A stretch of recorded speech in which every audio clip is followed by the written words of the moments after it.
14.5 লাখ সরকারি চাকরিজীবীকে মূল বেতনের সর্বনিম্ন 10% থেকে সর্বোচ্চ 20% হারে মহার্ঘ ভাতা দেওয়ার পরিকল্পনা নিয়েছে সরকার। তবে এর জন্য এক বছরে সরকারের বাড়তি খরচ করতে হবে অন্তত 7,000 কোটি টাকা। বর্তমান পরিস্থিতিতে অর্থনৈতিক দৃষ্টিকোণ থেকে এই বাড়তি ব্যয় কতটা যৌক্তিক এমন প্রশ্ন তুলেছে অনেকে। এদিকে এটি যৌক্তিক সিদ্ধান্ত নয় বলছেন কিছু অর্থনীতিবিদ। আগামী 30 জুনের মধ্যেই কর্মচারীদের জন্য মহার্ঘ ভাতা ঘোষণা করা হবে।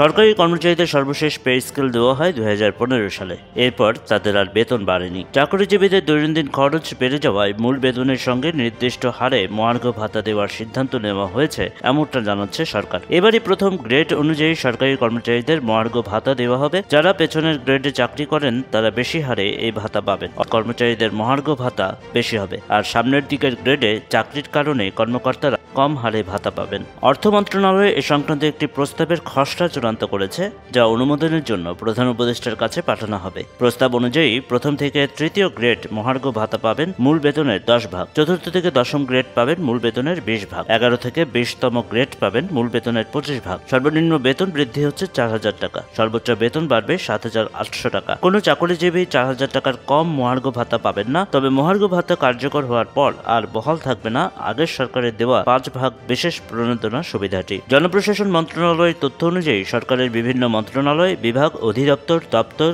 কর্পোরেশন ও স্বায়ত্তশাসিত প্রতিষ্ঠানে প্রায় 14 লাখ কর্মচারী কর্মরত। চলতি 2024-25 অর্থবছরের বাজেটে তাদের বেতন ভাতা বাবদ বরাদ্দ রাখা হয়েছে 81,580 কোটি টাকা। বাজেটে মহার্ঘ ভাতায় কোনো বরাদ্দ নেই। তবে কমিটির সুপারিশের ভিত্তিতে এ হার চূড়ান্ত করে পরিচালন বাজেটের অন্য খাতের সঙ্গে সমন্বয় করা হবে। অর্থনীতিবিদরা বলছেন, কয়েক বছর ধরেই বৈদেশিক মুদ্রার রিজার্ভ সহ সামষ্টিক অর্থনীতিতে অস্থিতিশীলতা বিরাজ করছে। এর মধ্যে গত জুলাই-আগস্টে রাজনৈতিক পট পরিবর্তনকে ঘিরে অস্থিতিশীলতায় সরকারের রাজস্ব আহরণ ব্যাপকভাবে কমে গেছে। তাই সরকারি আয় ব্যয়ের হিসাব মেলাতে উচ্চ মূল্যস্ফীতির মধ্যেই হোটেল, রেস্তোরাঁ, টেলিফোন, ইন্টারনেট, ওষুধ, কোমল পানীয় সহ শতাধিক পণ্য ও সেবার উপর মূল্য সংযোজন কর, ভ্যাট এবং সম্পূরক শুল্ক বাড়িয়েছে অন্তর্বর্তী সরকার। এদিকে মূল্যস্ফীতি নিয়ন্ত্রণে সংকোচনশীল মুদ্রানীতির পাশাপাশি সরকারি ব্যয়ে কাটছাট করার কথা বলা হচ্ছে। এমন পরিস্থিতিতে এখনই মহার্ঘ ভাতা দেওয়াটা যৌক্তিক সময় নয় বলে মনে করছেন তারা। এদিকে মহার্ঘ ভাতা নিয়ে সরকারি চাকরিজীবীদের সুখবর দিয়ে জনপ্রশাসন মন্ত্রণালয়ের সিনিয়র সচিব মোখলেছুর রহমান বলেন, আগামী 30 জুনের মধ্যেই কর্মচারীদের জন্য মহার্ঘ ভাতা ঘোষণা করা হবে। তবে কত শতাংশ